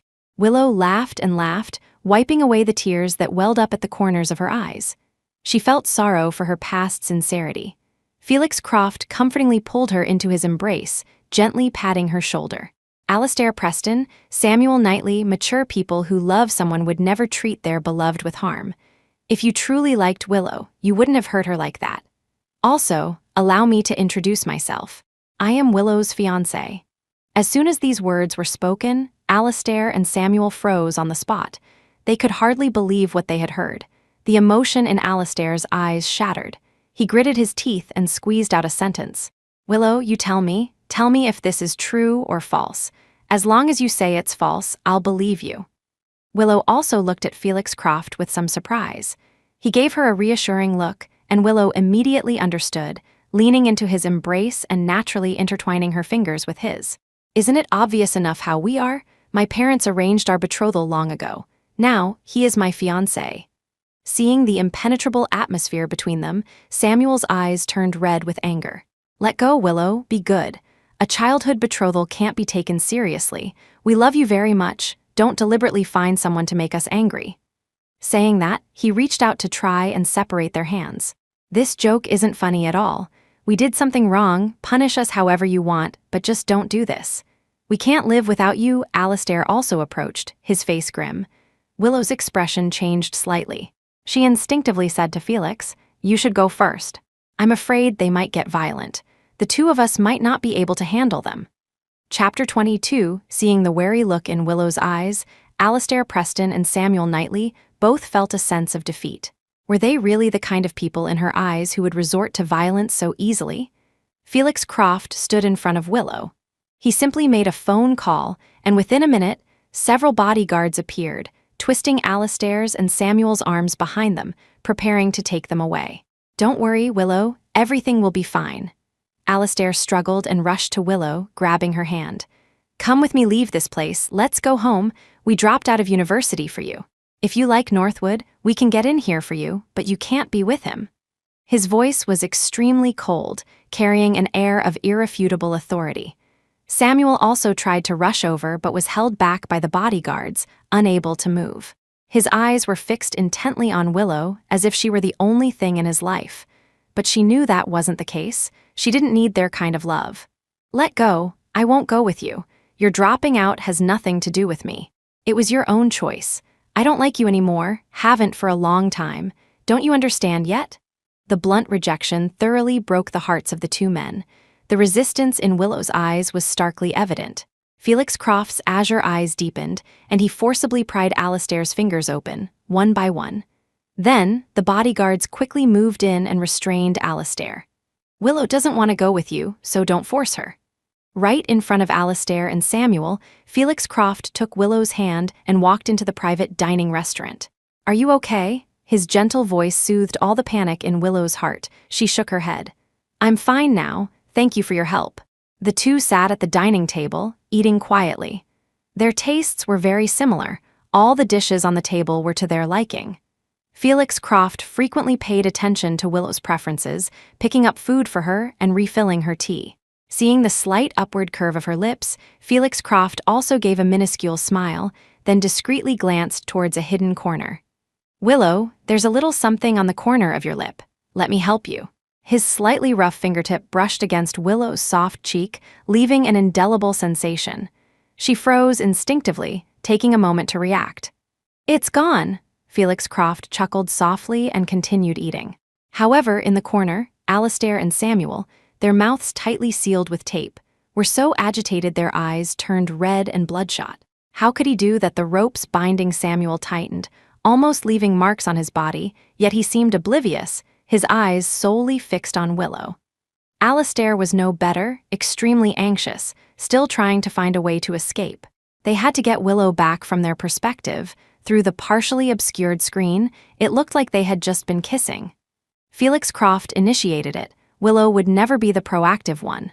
She didn't like him. Both of them repeated this self-deception in their minds. After struggling for a long time, just as they were about to escape, they were once again tied up by the bodyguards. On the other side of the screen, the two were conversing happily, with occasional intimate gestures. Their atmosphere so harmonious it was as if they had been in love for a long time. However, here, Alastair and Samuel looked at each other's faces with nothing but annoyance. Gazing at each other's disheveled state, they only hated their own powerlessness. Chapter 23, Northwood City was the Croft family's territory. The Preston and Knightley families were unwilling to provide assistance. At this moment, Alastair Preston and Samuel Knightley were no different from ordinary university students. As long as Willow Templeton was unwilling to leave, they couldn't even forcibly take her away. They hated their own incompetence. Yet they also realized with stark clarity the gap between themselves and Felix Croft. Previously, they had prided themselves on being geniuses, thus looking down on everything. Even towards Willow, they had always been extremely confident. They never thought she would one day escape their control. But Willow's actions had completely shattered all their confidence. She had already disengaged from this tangled relationship, leaving only them struggling in place. Alastair and Samuel exchanged a look, seeing the unwillingness in each other's eyes. After an unknown amount of time, only when Willow had finished her meal were they escorted back to Kingsford by the bodyguards. The two were unceremoniously dumped at their respective doorsteps. Before leaving, the bodyguards left a final word. "Mr. Croft advises you not to disturb Miss Templeton again, or you will face the consequences." Alastair silently picked himself up, completely disregarding the warning. Not entangling themselves was simply impossible. As for Samuel, he had just been sent home when Kenneth Knightley locked him up. Blow after blow of family discipline rained down on him. His strong back was instantly lacerated, a bloody mess, yet he seemed to feel nothing. "Dad, I won't let go of Willow. Didn't you support me liking her before? Why can't you continue to support me now?" Kenneth Knightley slapped Samuel across the face, roaring, "You know that was before. How have you treated Willow this past year? Have you forgotten? Do you know how many times your mother and I have gone to the Templeton family to apologize? It's bad enough you wronged Willow, and it's bad enough you got entangled with Iris. But why turn back after doing so much? You've thrown away all the Knightley family's dignity, it seems your mother, and I have spoiled you too much. From today onwards, you will study diligently at home and are forbidden to go out." Kenneth Knightley's chest heaved with anger. Catherine Knightley quickly tried to soothe his back. Samuel, however, remained stubbornly unyielding. "Dad, Mom, I wronged Willow before. I can bear the consequences myself, and I will earn her forgiveness, but I will absolutely not give up on her." He knelt stubbornly before the ancestral shrine, enduring the blows of the family discipline. Kenneth Knightley, furious, slammed the door and left. "If he refuses to give up, don't give him anything to eat or drink." Samuel knelt in the ancestral hall. After an unknown amount of time, just as he was about to faint, a brick in the corner of the wall loosened. He immediately perked up, gritted his teeth, got up, and pulled out the brick. "Coming?" The person on the other side of the brick was Alastair Preston. Samuel nodded firmly and, with Alastair's help, escaped from the ancestral hall. The Preston house was empty, but many things were piled on the floor. Every item carried memories of the three of them from the past. There were building blocks they played with as children, diaries filled with their innermost thoughts, and, "Willow has always been soft-hearted. She will definitely forgive us. We just used the wrong method. She will definitely forgive us." Alastair found these items, a hint of madness in his eyes. Chapter 24, Samuel looked on, remaining silent for a long time before finally saying with difficulty, "Let's team up." If it were before, the two, standing on opposing sides, would never have uttered such words. They were too busy competing. How could they possibly cooperate? But now, facing the same enemy, Felix Croft, only by cooperating did they have a chance to win Willow Templeton back. Alastair glanced at Samuel and gave a firm. In just 3 days, they sorted through all their past memories. Looking at the several boxes filled to the brim with items, they suddenly froze. For some reason, an immense panic filled their hearts. Instinctively, they remembered the toy veils and dolls Willow had thrown into the trash that day. Was it really because they were moldy? All of theirs were still well preserved. How could hers possibly have gotten moldy? Everything that had happened in the short 2 months before school started replayed repeatedly in their minds. Although a vague answer had already formed in their hearts, they subconsciously avoided it, unwilling to admit it. The three of them had grown up together. This bond was unbreakable. She wouldn't completely let go of them. Alastair and Samuel both consoled themselves with this thought. Not long after returning to Kingsford, they secretly made their way to Northwood City again. In the library, there was a small private room exclusively for Felix Croft. He and Willow sat facing each other, studying independently, occasionally exchanging a few words. After recognizing Felix's extraordinary abilities, Willow came to study with him almost every day. The knowledge not covered in textbooks and that teachers couldn't fully impart, the erudite Felix was an excellent resource for. Willow wished she could be by his side every moment, learning from him. The atmosphere between them wasn't like the rumored romantic relationship, but more like that of a master and disciple. Felix, too, was encountering someone who could keep up with his train of thought for the first time and naturally taught her everything he knew. However, this scene, when witnessed by Alastair and Samuel, nearly drove them mad with jealousy. They had constructed a giant building block castle made of flowers. The castle was transported outside the library. Inside, countless gift boxes contained mementos of their years together. Innumerable candles twinkled like stars, making the entire castle look even more dreamlike. Alastair and Samuel were both meticulously dressed, wearing suits of distinctly different styles, yet equally eye-catching. They held bouquets of flowers, waiting nervously. However, after a long wait, several students had gone up to call Willow, but she never came down. At this point, Samuel could wait no longer and shouted loudly towards the upper floor.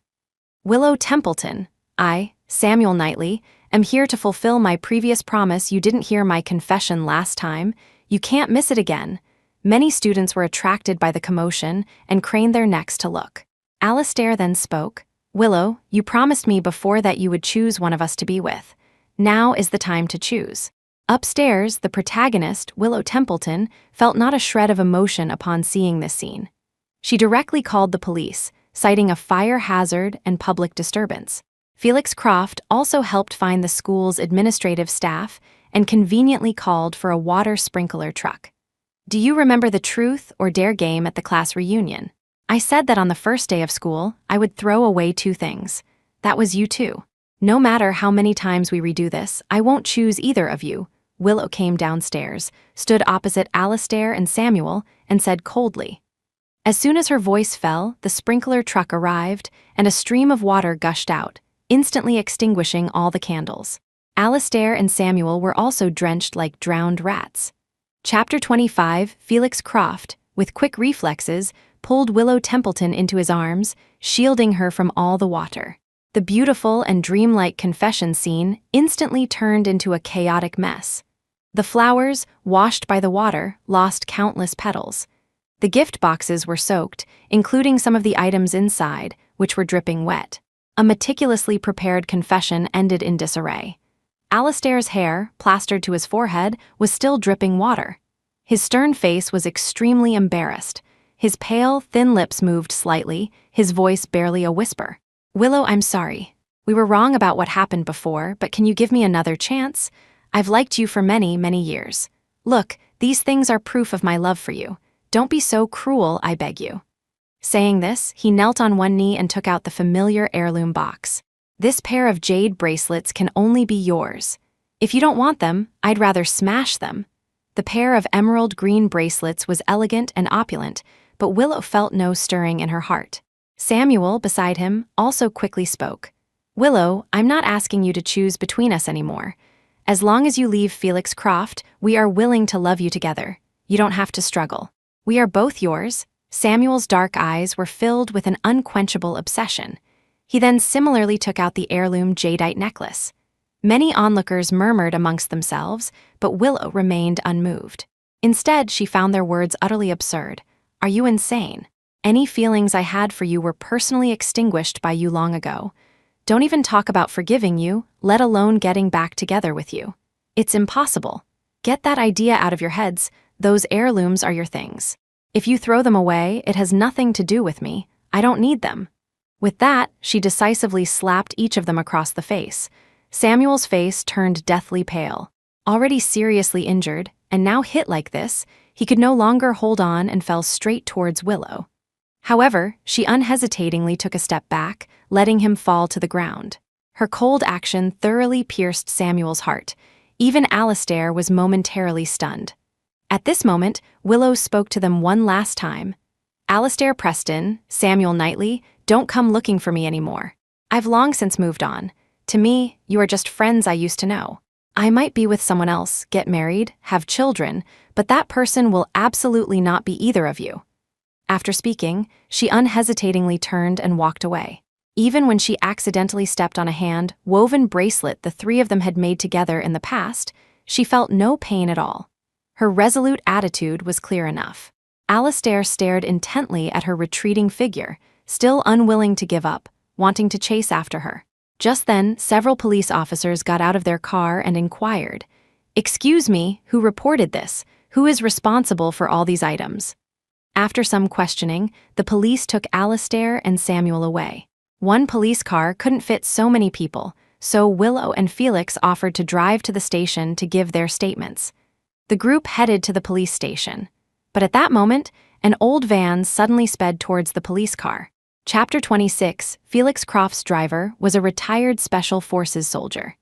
He reacted swiftly, skillfully maneuvering the car to dodge the oncoming van. However, the police car wasn't so lucky. Even though it was trying to evade, it was constrained by other vehicles nearby, limiting its range of movement.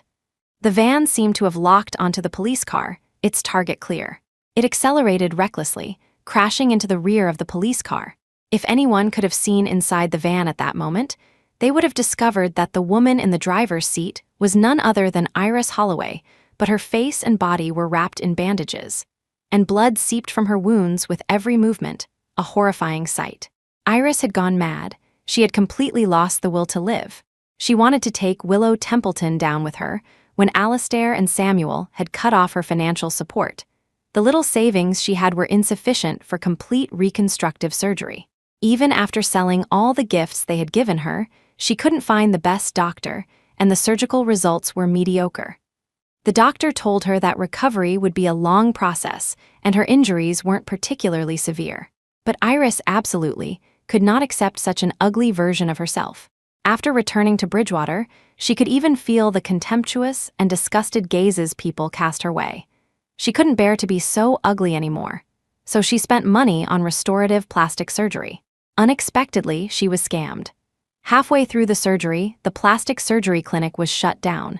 Her face was ruined, and the skin on her body was also destroyed. Due to her prolonged absences from class, the university issued frequent warnings and eventually expelled her. She had nothing left. Why should Willow Templeton still have everything? So, she decided to risk everything. To make everyone regret it, she saw Willow communicating with the police and agreeing to give a statement, so she quickly got into her car and prepared. Iris drove a dilapidated, abandoned van straight towards the police car.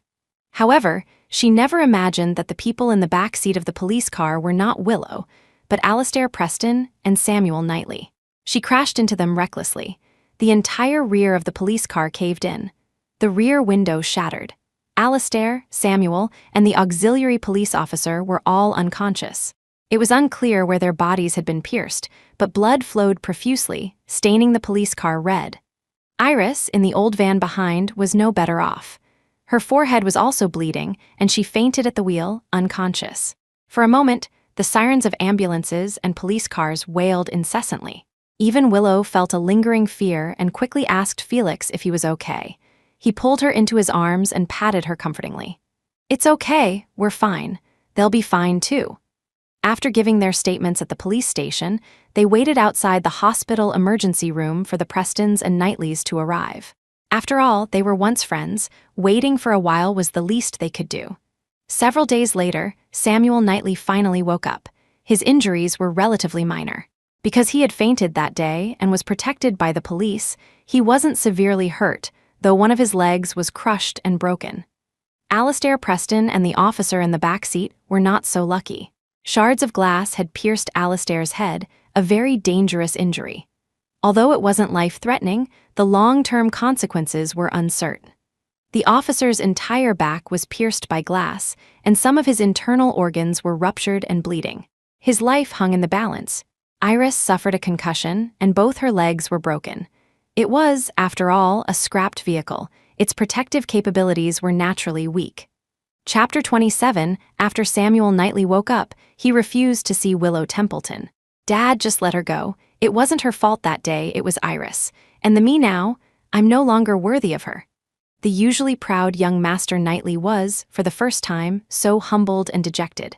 He couldn't accept appearing before her with a lame leg. Although it would heal in the future, he still didn't believe it. What if it didn't heal properly? Would he have to limp in front of her for the rest of his life? When he was better, he would go find her. Samuel resolved this firmly in his heart. Kenneth and Catherine Knightley sighed repeatedly, but could do nothing but let him be. Just then, Samuel suddenly remembered Alastair Preston and asked, "Dad, Mom, why haven't I seen Alastair? Which room is he in? How badly is he hurt?" Kenneth and Catherine Knightley remained silent for a long time before giving him the answer. Alastair had woken up, but there was something wrong with his mind. Whenever he tried to think hard about something, his head would throb with pain. He lay in his hospital bed, silent for a long time, and also refused Willow's visit. "Willow Templeton? Who's that? I don't know her. I don't want to see her," Alastair said coldly. Willow, outside the hospital room, heard this and quietly left. She felt a certain amount of guilt, as Iris had been aiming for her when she accidentally hit Alastair and Samuel, but she hadn't done anything wrong. Therefore, Willow left some compensation and departed. Sensing she had left, Alastair in the hospital room wept silently. He had been faking it earlier. He hadn't lost his memory, but his current state wasn't much different from amnesia. For someone who had always been intelligent to be unable to think normally, forced to be a fool who thought about nothing, what kind of torment was this? Even if Iris was brought to justice, it couldn't make up for the injuries he had suffered. In such a state, how could he compete with Felix Croft? Not to mention, he had made so many mistakes. Alistair's eyes were downcast, his entire being exuding an aura of pain. If he had only suffered minor injuries, perhaps he could have used it to feign pitifulness and win Willow back. Now, he was just a wreck, Alistair thought with self-abandonment. Not long after, Samuel was wheeled in a wheelchair. Both their eyes held the same desolation. If it weren't for Iris, they wouldn't have ended up like this. No matter what, it would have been better than now. The two exchanged a look, both seeing the hatred in each other's eyes. Thus, under pressure from the Preston and Knightley families, Iris suffered immensely in prison, unable to live or die. Alistair and Samuel made the same choice, to hide the truth and not see her, because this way they could at least gain Willow's sympathy. Perhaps in a few years, after they recovered, they could use this sympathy to try again. However, due to their injuries and rehabilitation, both missed the college entrance exams the following year. It wasn't until the year after that they took the exams again. Samuel got into Northwood University. Alistair, however, only managed to get into another university in Northwood City. This was the result of Alistair's desperate efforts. The head injury might heal today, tomorrow, or perhaps never. On the first day of school, Samuel once again prepared a surprise and came to the university. However, on this day, many students were heading towards the sports field, saying there was some excitement. Apparently someone was holding a wedding. "Excuse me, classmate, could you help me find Willow Templeton?" Samuel stood downstairs at the dormitory and asked a girl for help. The girl, who had been shy just moments before, now had an indescribable expression. You're a new student, right? Senior Willow Templeton is getting married today, didn't you know?" Mentioning Willow, the girl seemed to have endless gossip to share. Senior Willow is as amazing as Senior Felix. She skipped several grades and has now been exceptionally admitted as a postgraduate student.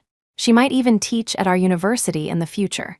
The two of them are often seen together. They make such a perfect couple. They confessed and got engaged around this time last year. The scene was so romantic, everyone envied them. This year, they're getting married. Things are moving so fast. If you go to the sports field now, you should still be able to see their wedding. Hearing this, Samuel almost froze on the spot, motionless for a long time. He didn't know when he had walked into the sports field. In a corner, Alistair Preston also appeared beside him. They looked at the girl in the pure white wedding dress not far away, the longing in their eyes never dissipating. But they both knew it was too late. "Now, please, bride and groom, exchange rings." Willow Templeton and Felix Croft exchanged rings. The next moment, they embraced and kissed. Countless people cheered. Felix Croft swept Willow into his arms bridal style and ran towards the edge of the crowd. "Are you happy marrying me?" "Happy," Willow replied with a smile. They might not have been deeply in love yet, but they understood each other well enough. Two distinctly different souls, the moment they touched, knew they were right for each other. At some point, Alistair Preston and Samuel Knightley silently departed, heading in two different directions. The three who were once incredibly close had finally drifted apart. Although they were in the same city, Samuel and Alistair often heard news about them, but never saw them again. It was said that Willow Templeton graduated with her master's degree and won an international award. It was said that Felix Croft expanded the Croft family business and enjoyed a harmonious and happy marriage with Willow. It was said. Until one day, Samuel Knightley and Alistair Preston saw news about the two of them on television. Countless people envied their love, and even more so, their talent, and the trust and understanding they shared. Only then did they realize that Willow Templeton had reached a place far beyond their reach. They had long since lost any possibility